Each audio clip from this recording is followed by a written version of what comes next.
Hello, everybody, and welcome back to the Garibaldi Red podcast, a Nottingham Forest podcast.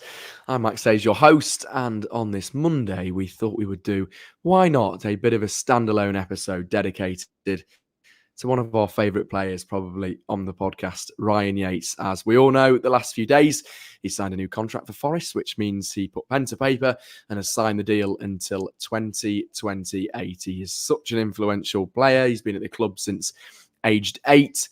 He really is a Forest legend, I'd say. And he splits opinions sometimes in the fan base, but we've all got something positive, I think, to say about Yatesy, which sums him up. It's not just a footballer, but an all-round good bloke. To discuss all of this, and probably a few other bits coming from the City ground, Aaron Ramsdale being linked, which is a bit of a mad one, and a few other bits and pieces, is the one and only Mark Turner. Mark, good to see you, mate. How are you? Hello, fella. Yeah, good to see you as always, and delighted to cover one of my favourite topics with you today. Yes, it will be. I was going to say it will be a probably a Ryan Yates praise podcast. Not because I look like him or because he's my brother, which still some Forest fans actually come up to me, Mark, and say, "Is Ryan Yates your brother?" And I guess we'll never know the answer. He isn't. I wish he was, because we'd be able to get him on the podcast a lot easier. But he's a good bloke. Let's start then, Mark, with your thoughts on the deal. 2028, he's signed until. And I just think when you look at Yates as a player, and we talk about him, and he was that player that was one of the only players, if not the only player, a lot of the time in the starting 11 last season that featured in that promotion win inside that playoff final at Wembley. He really, really does bleed Forest, doesn't he? Yeah, he really did. Well, I'm just going to say very quickly, I've been likened to Ian Bowyer in the past. Don't know if I'm related to him at all. Can't get a straight answer out my mother. But, nice to be likened to a Forest legend and European Cup winner anyway. But no, talking of legends, Ryan Yates certainly has become that. It's interesting. I remember, Max, when he broke onto the scene, and maybe you do too. He kind of came out of nowhere, obviously, as you mentioned, out of the academy, broke into the team with very low expectation. And if you remember, was on a bit of a goal tear when he first started out for the Reds. And I think we all thought, wow, what do we have on our hands here? It was a bit of a false dawn because, he isn't really a goal-scoring midfielder per se. He has other attributes, I think, that outweigh his abilities in front of goal. But he certainly has grown into that mantle of being a Forest legend. And I think, we could sit here and wax lyrical for you and I think could fill a solid hour talking about Ryan Yates and what he brings to this team. But at the end of the day, it comes down to one thing, and that's his willingness to die for the cause. I mean, I don't know if there's another player in the Premier League who is as committed to, his team, his hometown team, as Ryan Yates is. And I think he's the kind of player who'd just be prepared to do whatever it takes to do what the manager needs and to help his team. I think he'd play any position. I think if you handed him a pair of gloves before kickoff, he'd get between the sticks for you. That's just his mentality. And I think because he operates that way, Max, certainly for me, he kind of acts as an avatar. And I happen to play the same position as him on the field.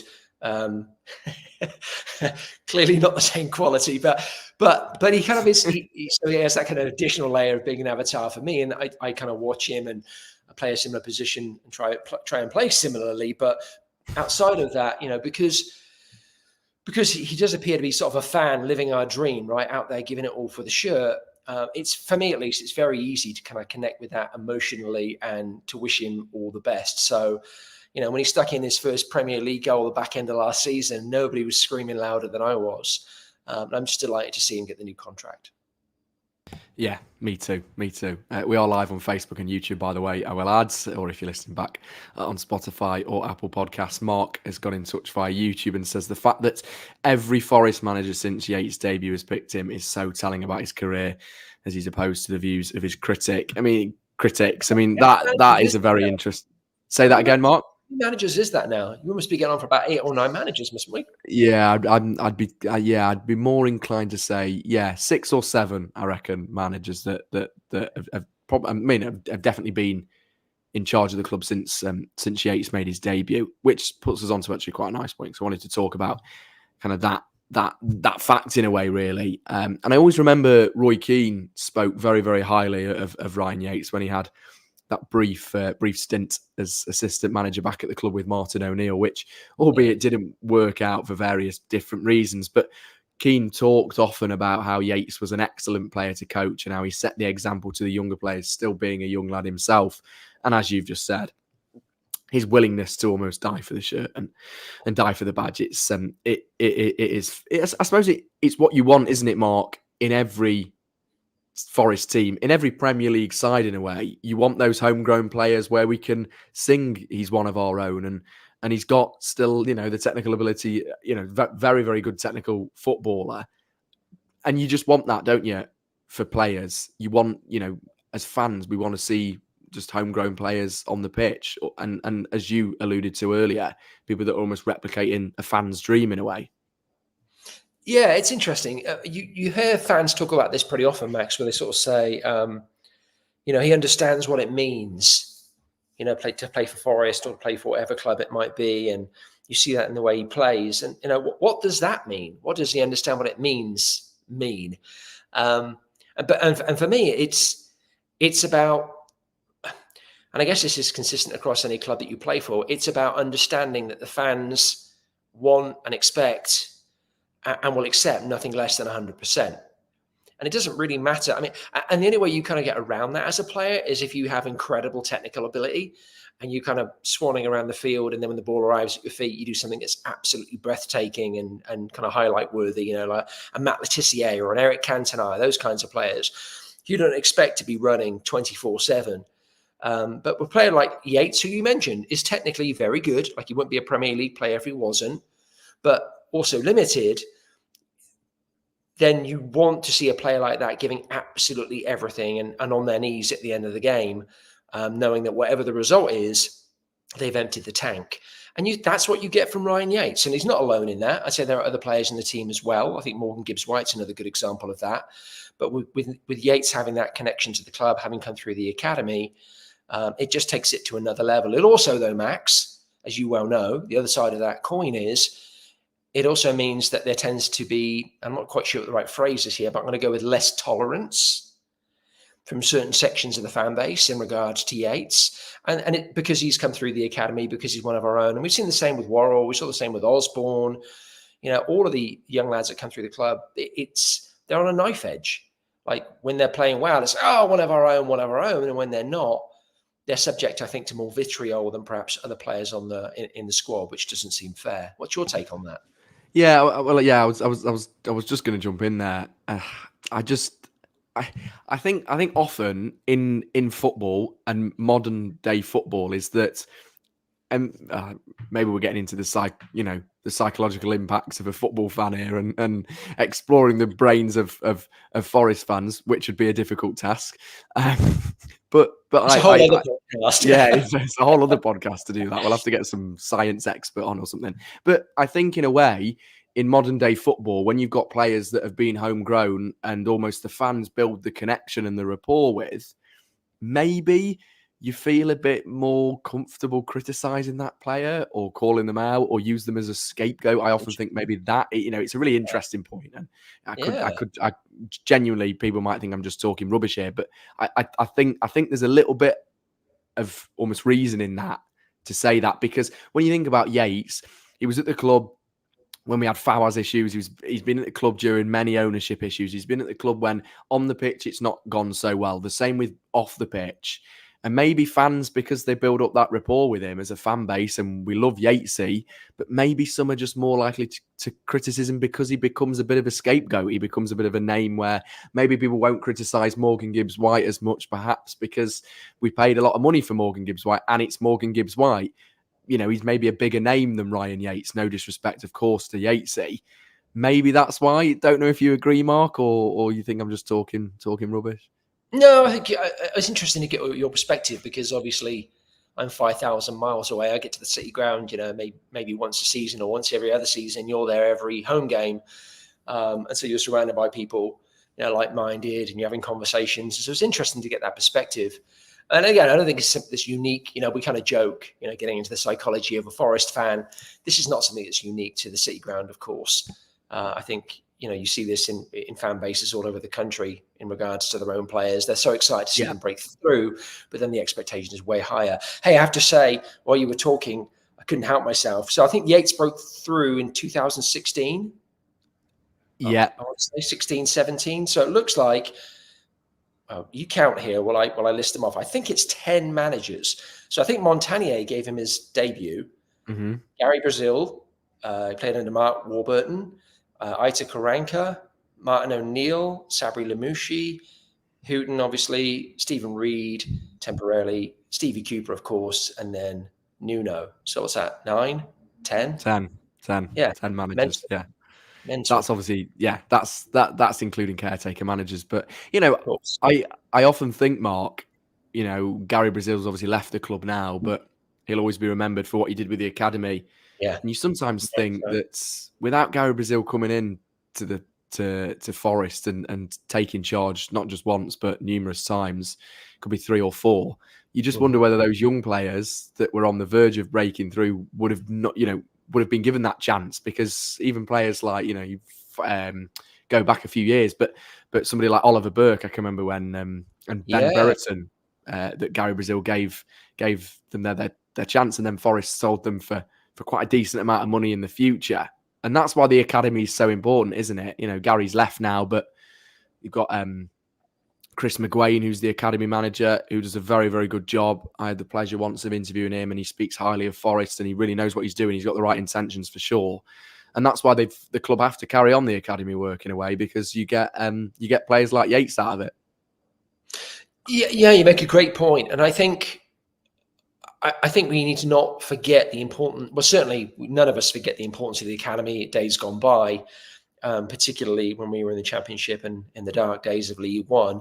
It was really important to have those players coming into the team to be able to bolster the squad, give us options, and like you said, a source of revenue as well, from season to season. I think it's important, though, that the academy continue to contribute to teams like Forest, those teams that are kind of in the lower half of the table. PSR obviously is putting an enormous amount of pressure on every team, but for teams lower in the division, I think it's really important that you have that production line. I do wonder, though, like it does make me, it concerns me a little bit, because I don't think you're seeing products come through academies generally as much anymore and get to those top levels. I mean, I know Chelsea's an extreme example, but a couple of seasons ago, didn't they have like 40 players out on loan, the majority of which had come through their academy? And these are players that they're professional footballers. They've made it that far, which in and of itself is quite the achievement. And many of them had appearances at the Premier League level or Championship level. So, top levels, and still not been able to secure a place on a 25-man Premier League squad. And it does concern me a little bit, just the way the sport's going, I suppose, and we're getting to a much broader topic now. But still, coming back to Forest, I think the academy, hugely important in the past.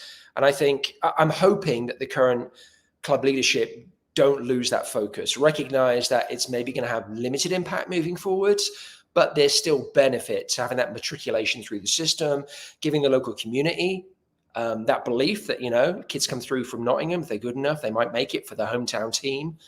I think there's enormous value in that. So I hope we continue to see that with Forest.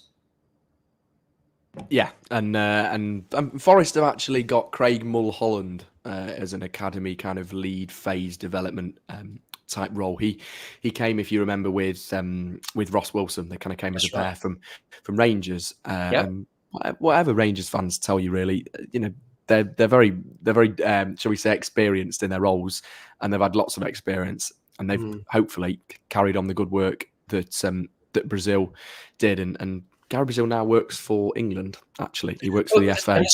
The Scottish Premier, or actually the Scottish Pyramid, is one of the few good examples that I think of there being a really strong academy system, because there has to be, right? They don't have cash kind of swooshing around like they do down south, and so they need that. Even at the highest echelons of the game up there, Rangers and Celtic, yes, they brought players in, and we know that there's a high Asian contingent in Celtic particularly, and they've been very successful in their recruiting in that part of the world, but still, they're bolstered very much by what comes through the academy and what comes through, maybe not through you from Glasgow, but certainly through Scotland, as a whole, because of course their scouting systems, are far-reaching in the case of Rangers and Celtic. So they are a good example of where academies still thrive.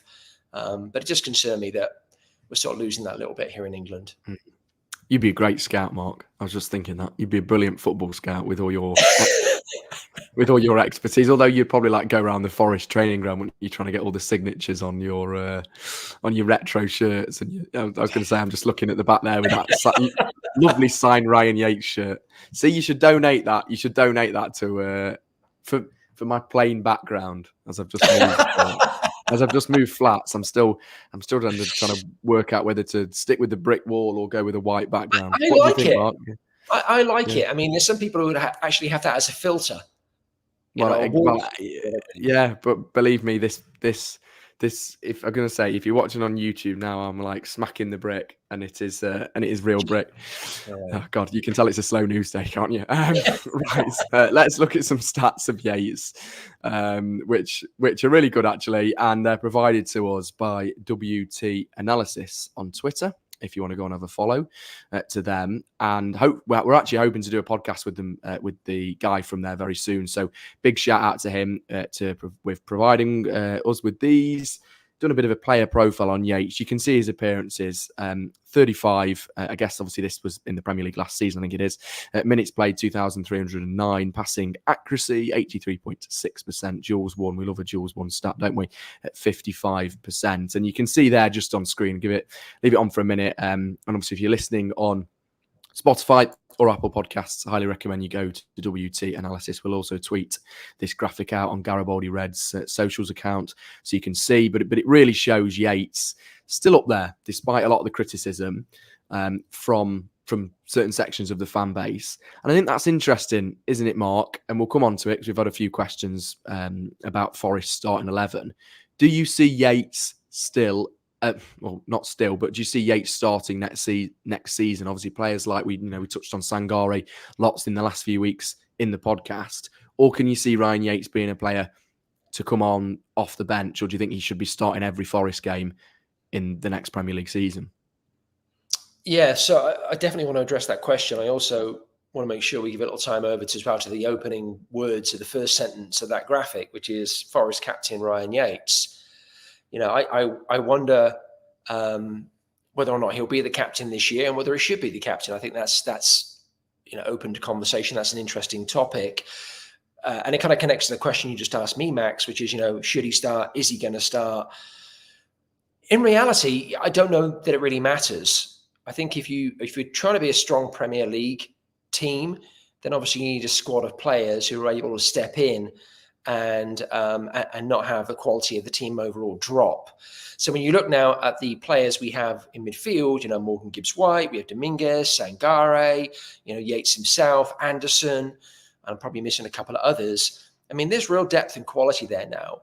So whether Ryan Yates is wearing the armband and is starting on opening day against Bournemouth, I kind of almost feel like it's neither here nor there, particularly with Ryan Yates, because I think if he isn't in the starting 11, that's where you see the best of Ryan Yates, because he's going to go absolute balls to the wall in the next training session, or if he gets on for the last 15 minutes, he's going to be like a man possessed, because he's going to want to get back into that starting 11. So I don't think you can lose with Ryan Yates. If he's out there, he's going to give you everything. And if he's not out there, he's going to have a fire in his belly and want to prove something. So, but I think what's important is he's going to continue to be an important contributor to the team in the Premier League this year, this season. You saw in the graphic there, just 200 appearances, right? A little over 200 appearances now, and we already talked about 10 managers, which is kind of remarkable. And he rarely gets injured. So I think, the fact that his body of work up till now, his stats, they all support he's a Premier League midfielder. And I think we're going to see a similar contribution from him again this year, whether he starts or he's coming off the bench, or, he's just a strong squad player. Yeah, defo. It seems like you've read Ian's mind, who got in touch on Facebook about also who do we think our captain will be, our proper on-field leader. But he also asks, with the squad taking shape nicely, do you think Nuno has a clearer idea of his best 11, something that he seemed to struggle with last season? cohesion, consistency. It all comes back to that same point, Mark, your favourite words. But surely now, I mean, obviously that's what pre-season's for, is for Nuno not only to get the players fit and ready, but to get an idea of his starting 11 for that big game against Bournemouth to kick us off at the City ground. You'd be thinking now, surely he'll have an idea with just a few weeks to go. Yeah, I'm sure he will. I go back and forth on this, and I think the way you just phrased it there is perfect. Like, will he have a better idea of who his starting 11 will be against Bournemouth? Yeah, I'm absolutely sure he does. In fact, he probably already has it on paper in a drawer somewhere in his desk. But that's going to change from game to game, right? You have those variables of the kind of teams you're playing. It's, you can say that, it's no different who you're playing in the Premier League, but in reality it is, right? If you're playing Liverpool or you're playing Man City, two completely different styles. If you're playing teams at that end of the table versus, this year we'll be playing Southampton and Leicester, that's different as well. So I think what Nuno's going to have a better handle on this season, Max, given that he came in midway through the last season, you couldn't expect him to be able to do this necessarily, is have a much better sense of the skills, the attributes, and the qualities of his squad, right? So yeah, he's going to know his starting 11, but that doesn't necessarily mean that isn't going to be tweaked for the next game. Even if they win the first game, and even if there are no injuries, he may still decide to make decisions, to change personnel around in the next match. And that's okay. And I think now he's going to be in a place where he can do that. He spent time with the players. He's added some of his own players, in the case of Anderson, and obviously he's bolstered the goalkeepers as well. So it's going to be really interesting to see what Nuno does with the team this year. I wasn't his biggest fan this last year, but I like what I've seen in preseason, and I am excited to see what he can do with the team, having had a full preseason now and going into the beginning of a new Premier League season. Really knowing what he wants to do. Yeah, me too. I think obviously time is needed for Nuno. He's had a full summer. I think he's building that rapport as well. We talk about the connection with the fans. Yeah. It was always difficult to replace Steve Cooper, but in the away end at Burnley, when he kind of came to the last game and gave a bit of a thumbs up to the crowd and pointed at the badge and round of applause. And I just think the fans are going to take more of a liking to him. Not saying that the Forest fan base have been totally against Nuno, but I think the same for Nuno. He's going to take more of a liking to the Forest fans, so which will help the side in the long run, and on and off the pitch.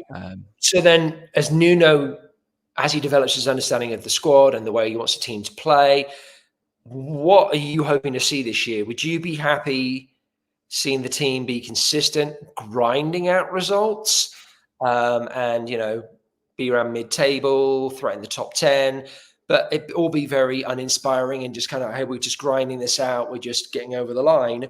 Or do you want to see some of, sort of that Forest flair that the club has been so applauded for, in its heyday, at its heights, and maybe be, just 2 or 3, 4 places above relegation, but really try to develop DNA and, I can see what we're trying to do here and the kind of football we're trying to play, even if it's not always coming off, even if we're getting caught out in certain games.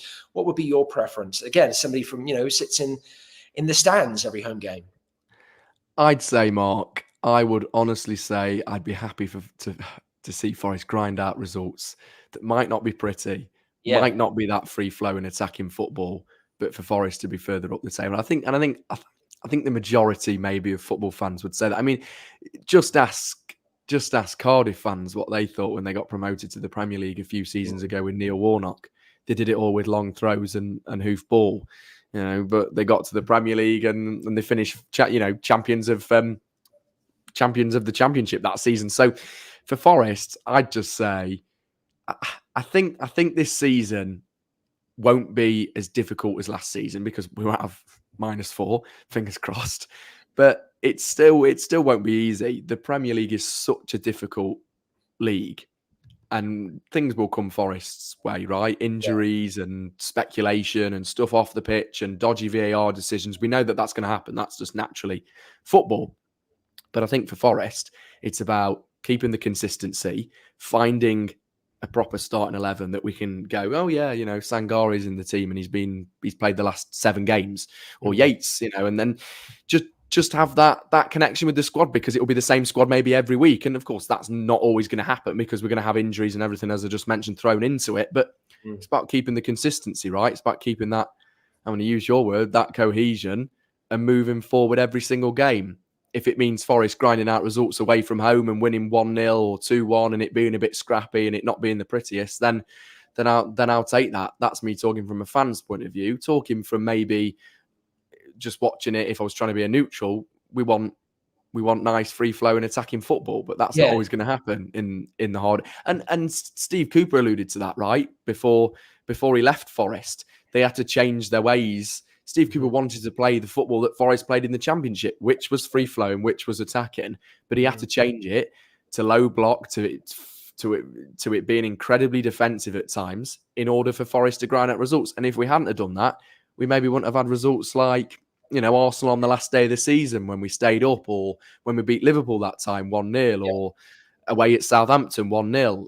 It was never going to be easy, and managers have to adapt to certain ways sometimes to fit, obviously, naturally, a really difficult game at the minute. Sorry, that's a long-winded answer, Mark, but there you go. No, great answer. Absolutely, yeah, great answer. And I think, it's kind of the age-old question. I think all Forest fans want to see the free-flowing, counter-attacking, using the wings and crashing the box with numbers and, all the kind of fun cavalier stuff. But the reality is, it's a balancing act. Like, there are going to be games when we can do that, and those are going to be the high points. And you already just rattled off a few, high points in terms of games that we play over the last couple of seasons, and there'll be those going forward too. But the reality is, we have to get streetwise. We have to dig in. We have to learn to grind. That's going to be the bedrock. Those games are going to be the foundation. The 1-0s, you kind of get over the line with a scrappy, Ryan Yates goal from nowhere, as opposed to a Morgan Gibbs-White, kind of beats three players and puts it in the upper 90s. So. Yeah, we'll take that. We certainly will. Let's close on not Ryan Yates, but a player. We're just going to touch on this because this is purely speculation. We don't know anything, and it's just been reported a few times in the media and on social media that Aaron Ramsdale, Arsenal goalkeeper, has been linked with Forest, another goalkeeper. What do you think, Mark? I'd love Ramsdale. I think he's brilliant. Do Forest need another keeper? Yeah. I think you're on the same page with this one. I love Ramsdale as well. I do think the potential irony of Ramsdale coming to Forest, which would probably force out Matt Turner, might just be too much for Matt Turner to bear. That's a very good point. Essentially having to leave Arsenal to get out from under Ramsdale's shadow, which of course ended up being incredibly ironic because then Ramsdale lost his starting place anyway. But no, Forest don't need him. They don't need him. And I've been kind of going back and forth on this because you really want like quality international players at your club, and it's kind of a cool thing to be able to have a banner player like Ramsdale. But so I've kind of been going back and forth on this, and I saw somebody on the Twitters sum it up pretty nicely, and I'm like, oh yeah, that's what I want to say, which is, yes, it'd be great to have him, and yes, he kind of raises all ships, right? All goalkeepers would kind of step up and would learn from Ramsdale and obviously try to be as good as, if not better than him, in order to earn their minutes. But wouldn't we rather have one of our current goalkeepers that we actually own, like really take ownership of that shirt, right? Of become the Forest legend, of be our number one. Like, be a bit like Bryce Samba was. Like we all knew that Samba was the number one. 100%. So, don't know which of our goalkeepers that will be right now. Me personally, I quite like for it to be Matt Sells. I don't think he did much wrong last season. I'd like to see him starting against Bournemouth. But whoever it is, I think those goalkeepers deserve that opportunity. And there are other places where we still need to recruit, aren't there? We talked ad nauseum about the need for additional depth up front. We probably still need another winger, blah. Go listen to the old Garibaldi Red podcast if you'd like to hear more of that. But so for right now, no, I think bringing Ramsdale in and paying whatever we'd have to pay in terms of, covering part or all of his salary while he were on loan with us, it doesn't make much sense. Yeah, no, I'm in complete agreement. And I also think this will be another podcast I'm sure we'll do, but I can see Carlos Miguel starting for Forest for that opening game against Bournemouth. I really do, which I agree would be unfair on Sells, given that he didn't really put a foot wrong and he steadied the ship last season. Yep. But Miguel, Portuguese speaking, Brazilian links again to Forest, Portuguese manager. I just think I can see him starting. All joking aside, Yeah, all joking aside, I actually could see possibly before the transfer window closes, Turner being sold and that Yeah. being the reason to bring in Ramsdale. So that may happen, and if it does happen, you heard it here first. And then surely Ramsdale becomes number one, right? Yeah. Yeah. And maybe Miguel is number two. But then that maybe means Sal's going. Yeah, as you alluded to. So we'll have to see. We'll keep you updated, whatever happens. Mark, thanks for that. Good points as always with Ryan Yates. Remember to look at WT Analysis on Twitter, X as well. They've put some really good graphics out for Forest, actually. So we're hoping to do a podcast with them soon to discuss all the stats and stuff. You know, we like statistics here on the pod. Even though we can't say Mark, say again? it. Even though we can't say it. Yes, even though we can't say it. True. Throw me right under the bus there. Thanks, mate. That's what I love about doing the pod with you, mate. I can throw you under the bus. It's great. Yeah, exactly. And do you know what, Mark? You'll be able to give it your own go, because hopefully next week you will be presenting a podcast for us. Don't worry, I'm not disappearing off planet Earth. But what kind of football podcaster goes away 2 weeks before the Premier League season starts? Me. Yeah, family holiday booked ages ago, and I said to my mum and dad, I said, might have to take the laptop in case anything big happens. So I still might be doing a podcast, but that's next week. So we'll have lots of stuff coming to you then. We're going to pre-record a few bits and pieces. But Mark, you may be on presenting duty next week for a podcast. So don't be too good. Otherwise, you might replace me. I'm going to apologise to our listeners and viewers in advance if I end up hosting. So you'll be great, mate. You'll be great. I'll send you a postcard of me in the sun sipping a cocktail somewhere hot. I'm looking forward to it. Right, we'll be back later on this week with, I think we're going to do a bit of a Q&A, so hopefully we'll be there, and we've got a few special interviews. Big shout out as well to the podcast we did with Paul McGregor, which was a really great listen, really, really good. So would highly recommend you'd listen to that. Paul talks about his stories with Brian Clough in an ice cold bath. I won't spoil the stories, just listen back to the podcast. It's on your usual platforms where you get them. And he also talks about staying at the City Ground, the importance of that, and the atmosphere around Nottingham. And also next season of how he thinks that Forest will do, which me and Mark have obviously talked about lots on the podcast. As always, give us a like, share, and subscribe on YouTube. Thanks for your comments if you've tuned in on Facebook and YouTube Live. We'll be back later this week. Drop us a review on Spotify and Apple Podcasts if you did enjoy. You're gonna have to say all of this, Mark. Get used to saying this. I'll send you the script for when you turn to presenting duty. It's almost like autopilot, right? And we will see you very soon. From me and Mark, come on, you Reds.